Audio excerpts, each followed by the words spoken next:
Thanks for tuning in to the Campaigns of the Plains channel. Catch new material every Friday on YouTube and make sure to follow us on Twitter, Instagram, TikTok, and Facebook. Now, on with the show.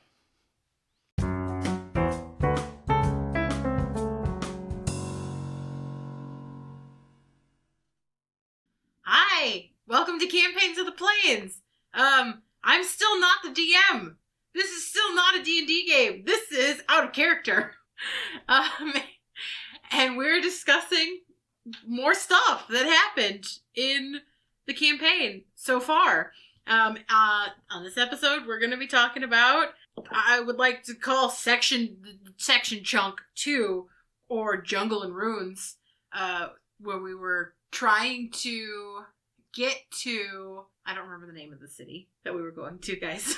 I forgot. As well. I can't hear them. Oh, Sedge. We've decided to mute Matt and Travis. They've got nothing good to say. What was the name of the city that we went to? I still can't hear. Oh, Kaywood. Now I can hear Kaywood.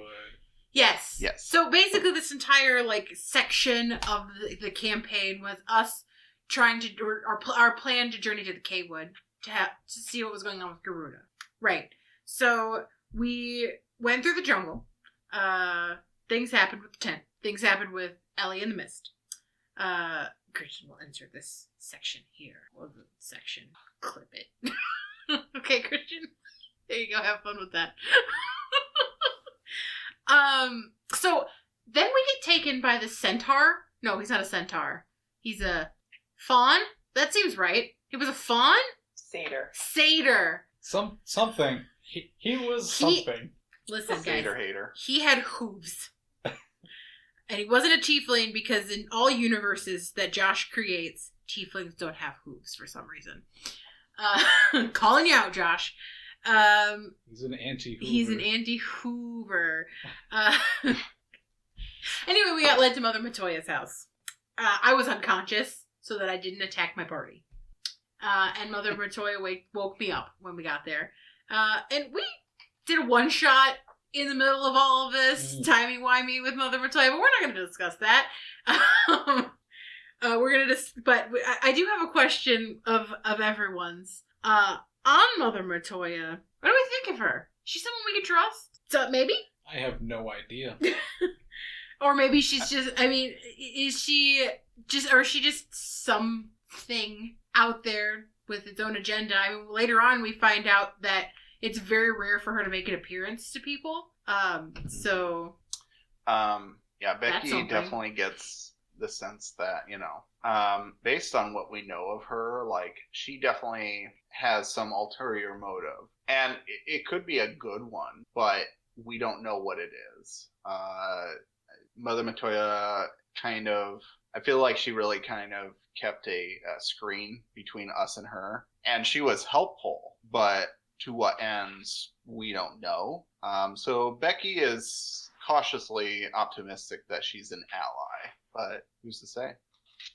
Oh, I think Milos is 100% this seems like a very nice older lady who can help us, and she is intellectual, and she knows what the fuck is going on. Was she the first person to identify us as, bringers of light? That would have been the Grand Maester. Oh, okay. But she also was you're warriors of light.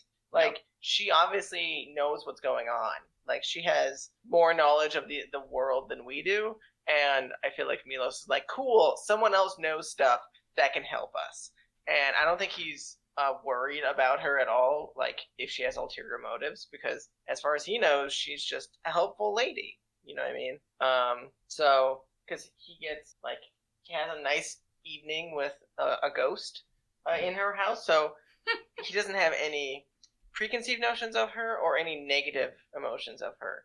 It's only positive. I think the thing that really kind of turned Becky is that when Mother Matoya talked with Becky about how she got her powers, it's similar in a vein to how Becky has powers, that there was pact magic done. But Mother Matoya stole her powers from another pact holder.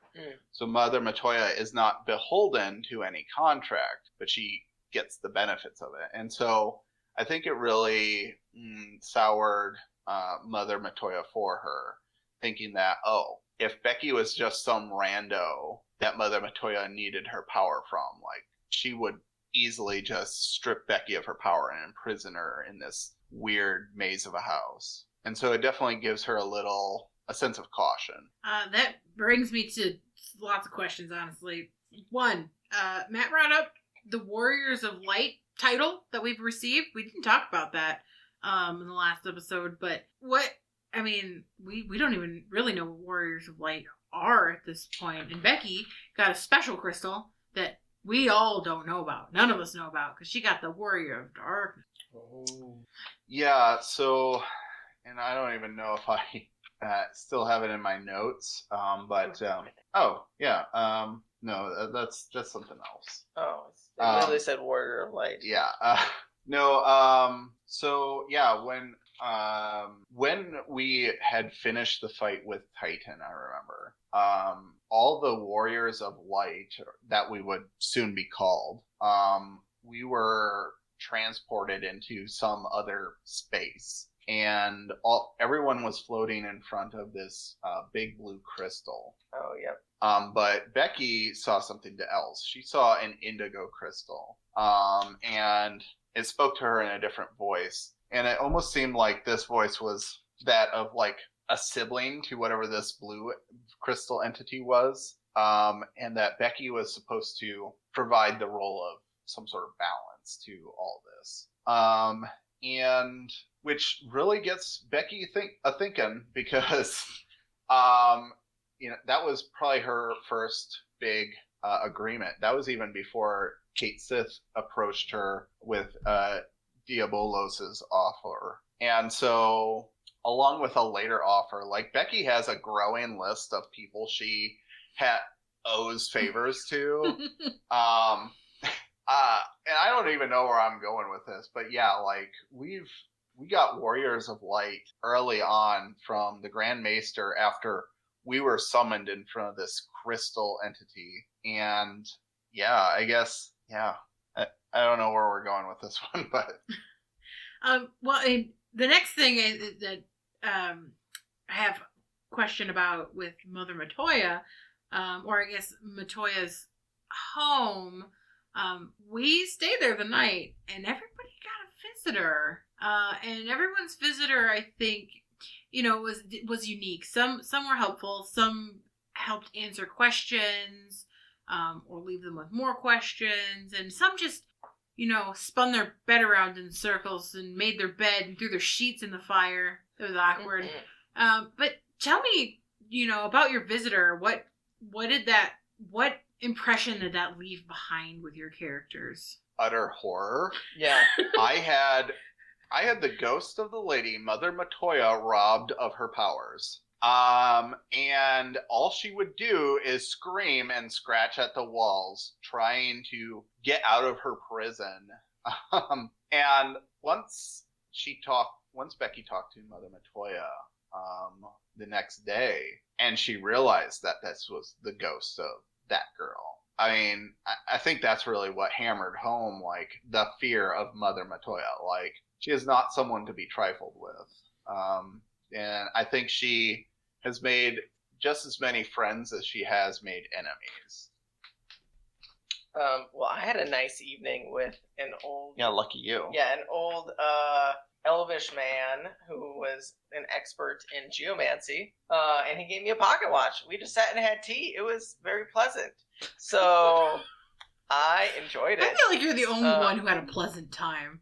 I think I am. Well, you know what? Which is fine. I don't think that's true. Yeah, I think Asher was visited by his grandmother. Oh, you're right. Yeah. Yes. Marquise. Yeah. Marquise was visited by Marquis. Yeah. Yeah, in the ongoing quest to figure out what the hell is going on, personally. Yeah, that's... Would you call it introspection? No. No, yeah, so yourself. It was someone else, but it was him. Mm-hmm. So yeah, that was probably, I think it was the first. Yeah, that is the first time where we saw that there is at least one other entity involved in who Marquise is. Right. So, a follow-up question to this, if I might ask. Marquise, do you think he regards himself as the person that invaded this body? Or do you think he feels like he's kind of a combination of these two people, even though the soul that inhabited this body is out of it? I mean, is there like elements of that person's psyche or like their personal being that kind of integrated itself into Marquine's being? Maybe. Because I know that we've sort of explored a little bit later on that the person who Marquise was before he became Marquise. Yeah, the who you were before Yeah. you became the who you are now. Maybe we should have a word for the before. Can we get a flow chart, graphic design department? Like maybe we should You have, see, like, here's the graphic. Here's Marquise now, and this is Marquise before, and this is Marquise's before for this guy that was the before, and they were different, but now they're there. You see? Yeah. I think it's possible that, he may have just sort of have combined them, or is just entirely someone new. I think this is something that Ellie asked you. Yes. Were you an investigator, like the Marquise of the past, an investigator, or is that something he became because the Marquise he is now, the body he's inhabiting, was an investigator too? Right. Well, and what's interesting so far is to me is that I don't even know who or what this person's occupation or what they did or who they were. Marquise doesn't know anything about this original person. Knows nothing. He just woke up in this body after being dead. And was kind of just like, well, I guess I'll do the thing that I heard or was told before I woke up. And there was definitely some kind of like, well, hopefully, or maybe I can try and figure out what's going on along the way. But in that, who he is now, he does not consider himself to be at all the person that died. Which has been... There's been a lot of interesting exploration into that kind of psyche, for me personally, exploring, because the idea of like this person acknowledges that they had a past, they had a past self, but also, they're at a point where things have changed and he doesn't even see himself as that person, and almost regards them as an entirely separate being. Almost like a reincarnation, but you've kept all the memories of that past life. Kind of. It definitely poses the question, what is the measure of a man? Like, what makes them them? Yeah. I think another thing that I think I remember Milos learning maybe a little bit about from Mother Matoya was more info about his horn. And I guess, what does he think about that? Like, because he looked at a book, right, with pictures of other Hrothgar who had similar horns as you, and you'd never seen anyone like that before. So what does he think about, like, learning that? I think it is fascinating to him, because he obviously doesn't know why he has horns, right? He just knows his dad does as well as he does. So it's hereditary, right? And learning that it could be like from fiends or beast kind or something. I think he is interested in learning more about that, because that is just like, whoa, I have this thing that I never knew about myself. And so I think it's just, it comes from a place of ignorance, of just, I have no idea what to think about this, so I have to think about it in some positive aspect, because how else am I supposed to think about it? Benefit of the doubt. Right, like, so I think he wants to know more, and he wants to find someone who can potentially teach him more. It sounds like Din knew more about it, at least some, so She knew about the creature types, right? Right. Like like some of them look similar to like a basilisk or something, which is a little concerning that I might be related to like dangerous creatures, but also, I mean, Hrothgar are very dangerous, big, animalistic. At least they can be.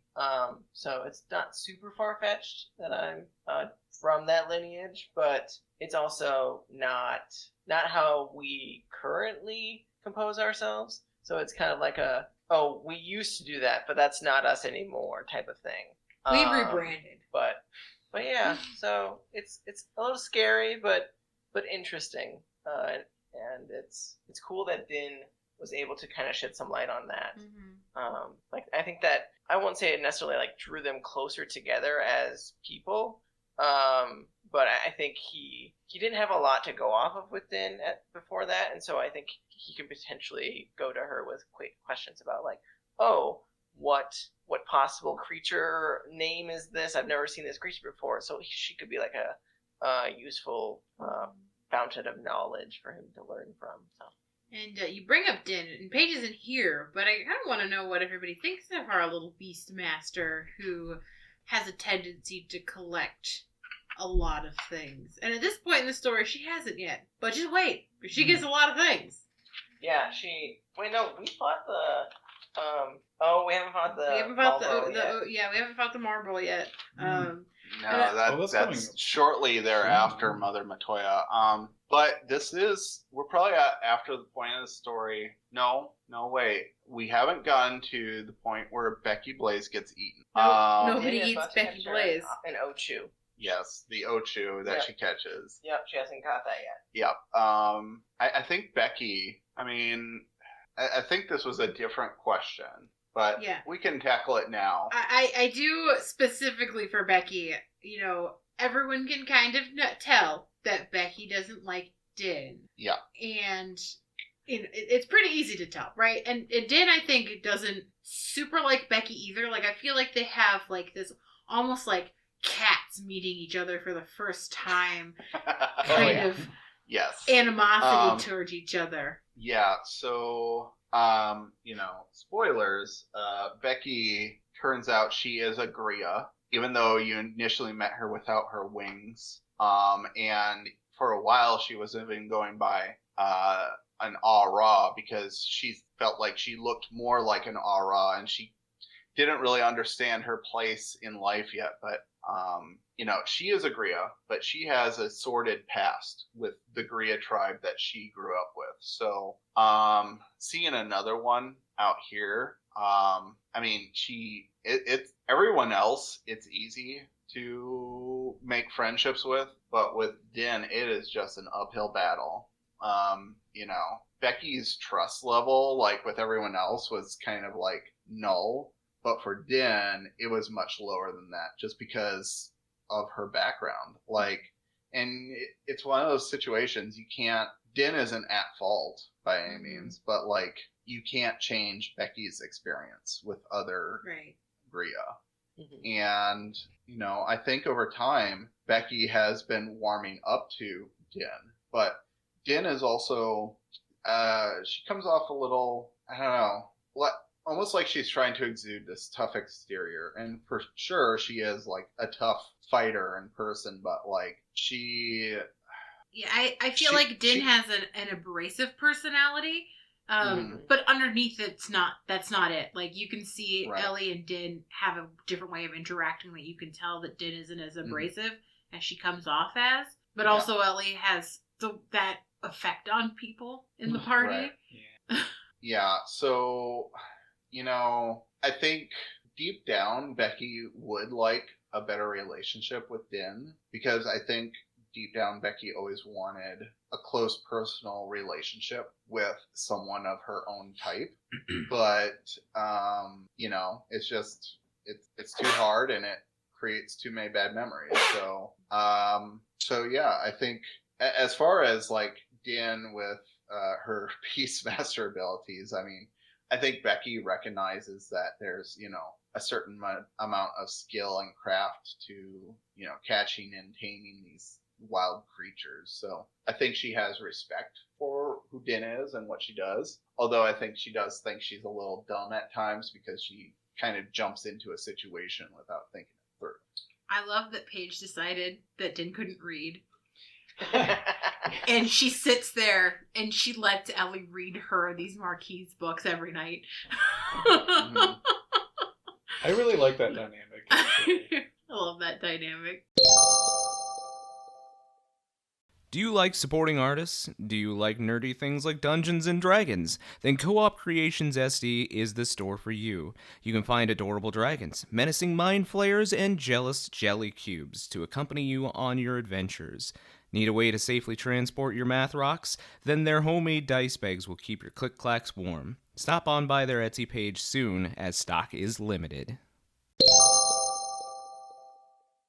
So after Mother Montoya's house, we leave. She sets us on a path that leads us directly to Ellie's home, which is really just a big tree in a clearing, with a house in the branches, and a temple to Garuda in the trunk, and a really big garden that is now unfortunately dead and corrupted because something happened here. Everything looks weird. And we see Ellie's mom at the base of the tree, unconscious, and with some magic and whatever, stuff. We are able to get her to wake back up. We take her back up to the house, and she tells us a couple of things. One, they were attacked by Ochus and somebody in a mask with a red mask. And two, Asher's mom was there with her and led them away. And that changes the course of our quest. We've discovered that Asher didn't think, and Eric's not here, but I know he was stunned that his mother was here and alive. Like Asher was stunned that his mom would be here. And also we were both a little stunned that our moms knew each other. And then we go towards this temple that Ellie says, well, I was told never to go near it because it's kind of bad. Let's go. And that's when we fight the Ochus. And, my favorite tagline, nobody eats Becky Blaze, occurs. Yes. Yeah. And I guess my question about all of this, when we get to the temple, specifically the ruins, is this is where we meet Asher's mom, and she's in this, suspension bubble in this door thing. What is everybody's thoughts on the situation? What's going on? You've met moms now. The meeting of the moms, basically, at this point. And also, I feel like along this timeline, somewhere around here, we also learned that Asher is, in fact, half Viera as well. Oh, which is also another thing that we've learned. So I guess opinions, thoughts. Yeah, I mean, the ruins was really a great moment of role playing, I think, for us. Mm-hmm. And especially for Eric and his character Asher. Just all those interconnected threads just coming together, and exploring these ancient ruins that, Josh gave us, a written out history of the region and of the world, and the ruins of Baron were nowhere on that fucking map. Right. And so it was this hidden gem of knowledge and items and just lore, and to find Asher's mom hidden in amongst those, just perfect. Good. And the fact that we were able to eventually free her, and her and Asher had this tremendous heart-to-heart, just this gut-wrenching realization that she had missed so much time of her son's life, and that Asher has a second chance at having a whole family. Mm-hmm. It was good. Gold. It was great. It's great.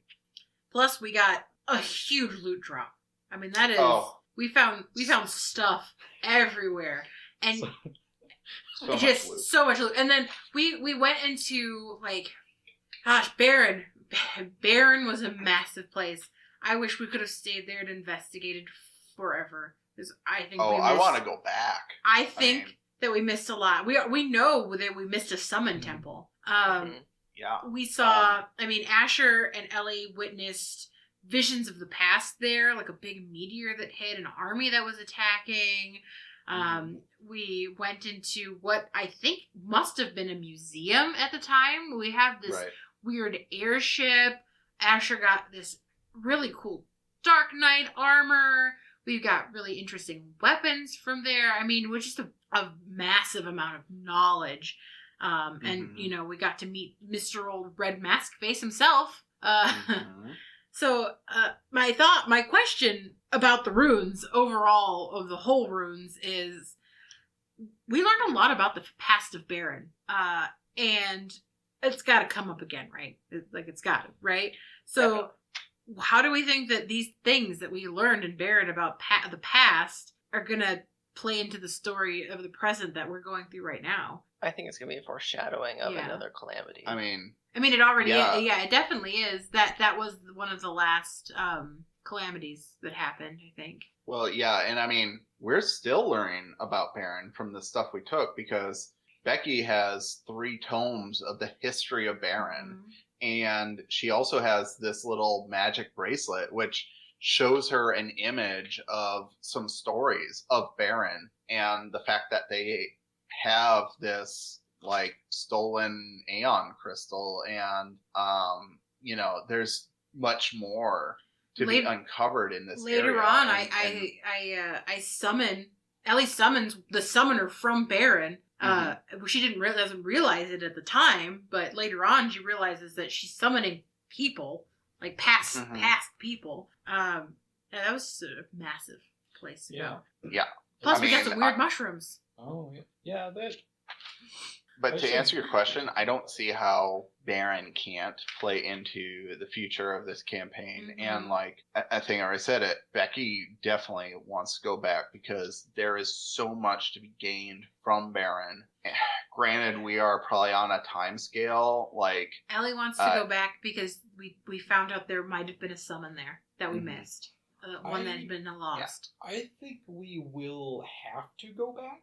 I think there is sort of an order to things here, and I've got this weird feeling that was sort of like an introduction and kind of like a tease of maybe towards the end of the journey, because it to me I get that feeling because it's the only place where we've seen the remnants of a past calamity, and it's it is that foreshadowing sort of location, so it makes it feel like the kind of place where we will end up here but probably much later. And that will be a very, because we know it's massive, right?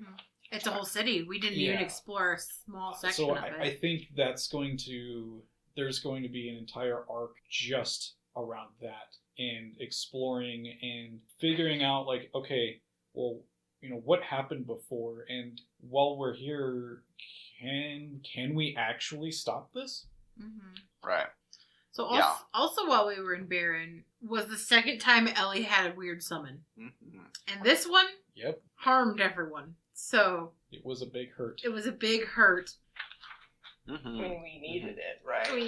That's when Ace summoned the tentacle monster thing, right? What was it? Maximum damage? Maximum damage. Maximum violence. Maximum violence. Yes. It's always violence. I'm interested in how Ellie's party views her after they see, think of when you meet her in the city and she can barely summon Poppy, and she can't really do it successfully most of the time, right? And then you get to this point and she summons this girl who drops a meteor on everyone and she just desolates everything. What happened? Where did we get from A to B here? I think Becky's definitely damn girl, get your shit together. I don't think there is any more to be said than that. Also, in Baron, we encountered some more Warrior of Light stuff. We had to battle our inner demons a little, or something. I know Ellie had to deal with Reese, but it wasn't really Reese. Oh, the trial that we did. Mm-hmm. Yeah, thoughts on that? Mostly for my memory.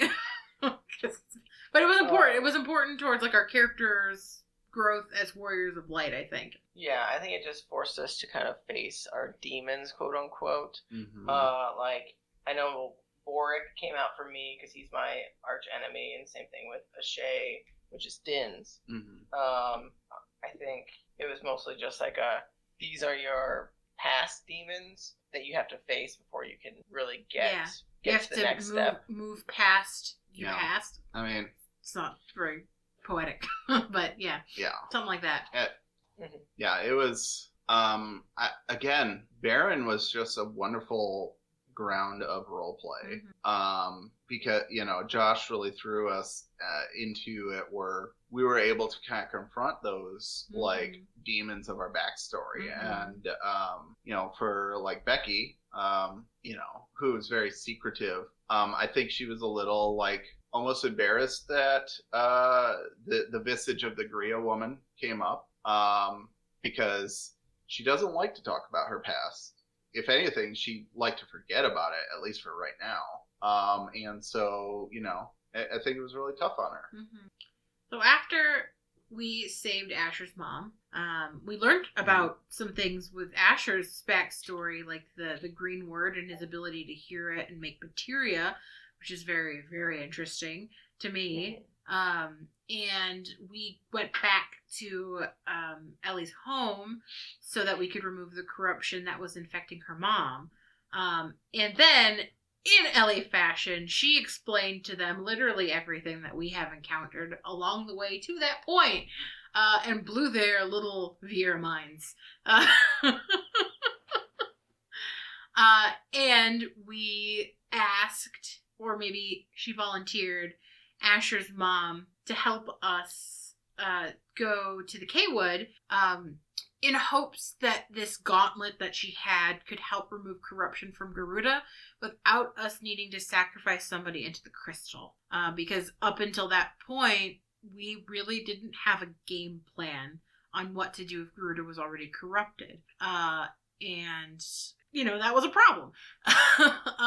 So we set out towards the K-Wood. And while one of the nights we were resting, Ellie decided, hey, I found this doorknob, and I want to see, jokingly, if I put it on a tree, if it'll just become a door, because magic. And you know what it did, guys? It did. And inside that door was a djinn. What did you guys think of the djinn? Like, that was not something I was expecting to happen at all. No. Sappho the Bold. Mm-hmm. Yeah, that was kind of way out in left field, but I really liked it. Like, especially because it tied into mine. Yeah, I do want to know, what does Milos think about that djinn and her connection to his family? Like, is that something he imagined would exist? No, I mean, it makes sense for the setting, right? Right. Like, but I don't think he had heard of that before. Mm-hmm. I think it was just completely like a shock to him, because it was just so long ago that it's just not. It probably isn't something super talked about that like Jin used to help guard the queens. So it's just a neat little. Oh, I didn't know that, but yeah, she seemed cool. Yeah, I thought it was a very interesting story element, me, Travis, because I guess I feel like Milos doesn't talk a lot about his past or about his people. No. And so, like, this was like a surprise element just sprinkled in there. Mm-hmm. Like, I felt like as a player, it really fleshed out, like, the culture of the Rothgar. Mm-hmm. For Becky, I think this was kind of like a welcome, fun intervention where there's this like colorful other place that they all got sucked into. She was apprehensive at first, but like I think it was a neat little mystery, especially after the fact that Becky was the one who was able to open or figure out the instructions for the vase that was holding the gin in. So, I think to her it was just an interesting exercise. Right. Ellie loved it. Ellie loved everything about it. It's one of those things that happen in fantasy books, right? That just these magical things, these magical creatures that exist that grant wishes or help protect people or something like it. It's just fascinating to her. Everything that happens is a new experience for her, and she loves everything about it. That does make me question.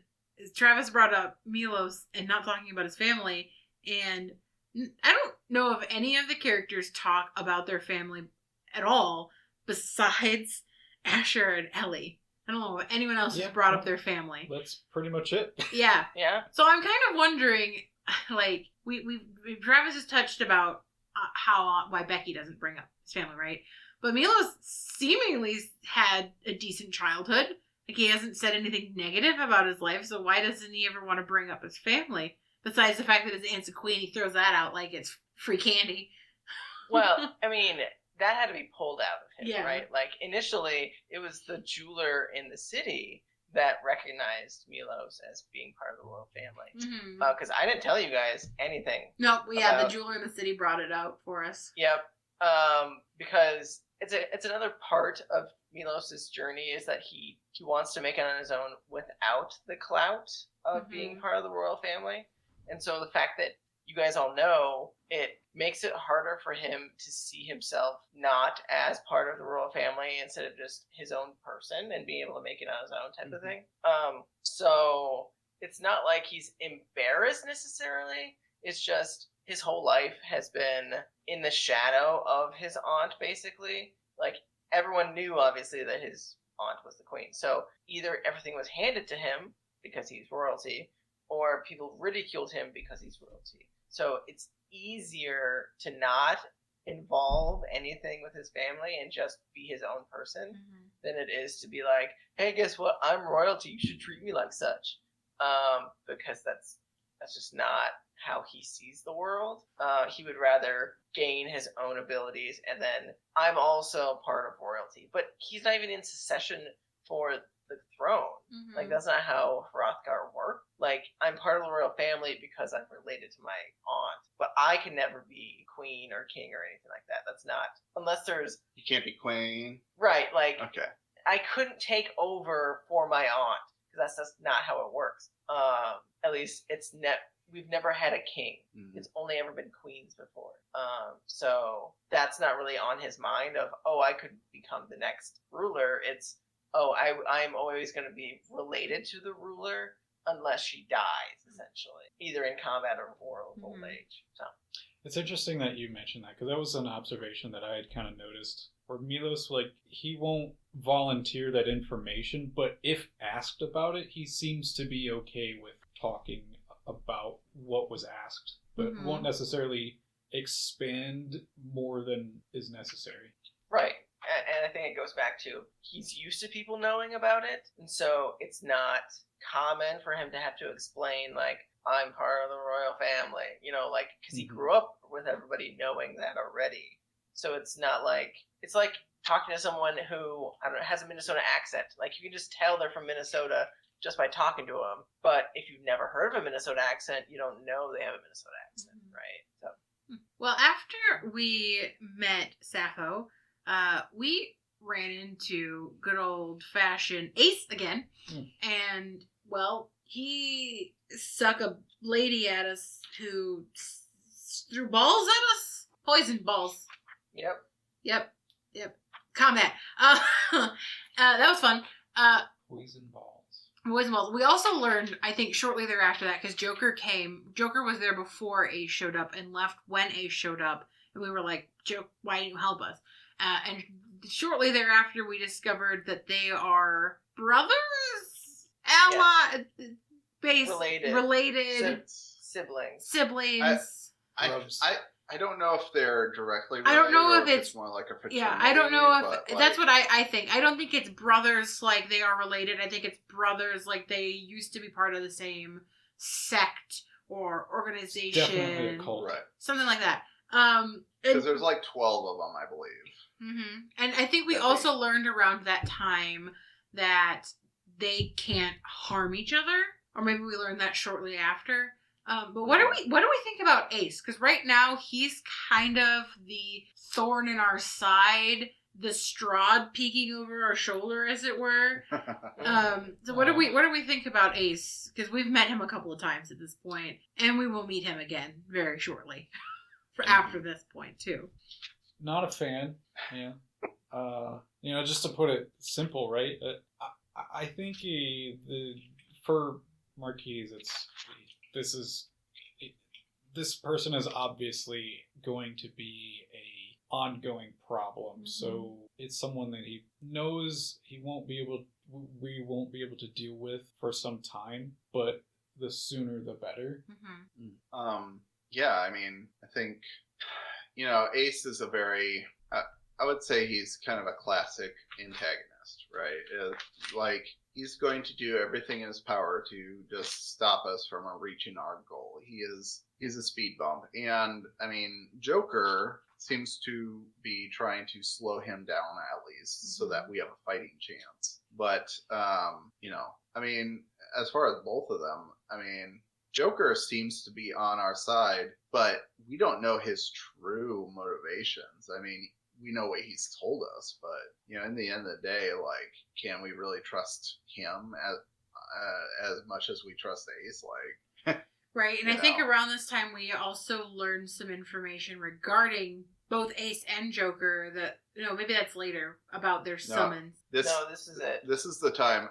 Before Ace attacked us, Joker had actually had a heart-to-heart with us about the history of him and his brother and their whole group and how they had gained control of these summons, the Espers, and getting right? their powers or not, maybe they were called Espers. Yeah, the Espers. Yep. Yeah. Because I wrote down like Joker. They're like the reverse of the reverse side, the other side of the coin of what the Aeons are. Yeah. Yes.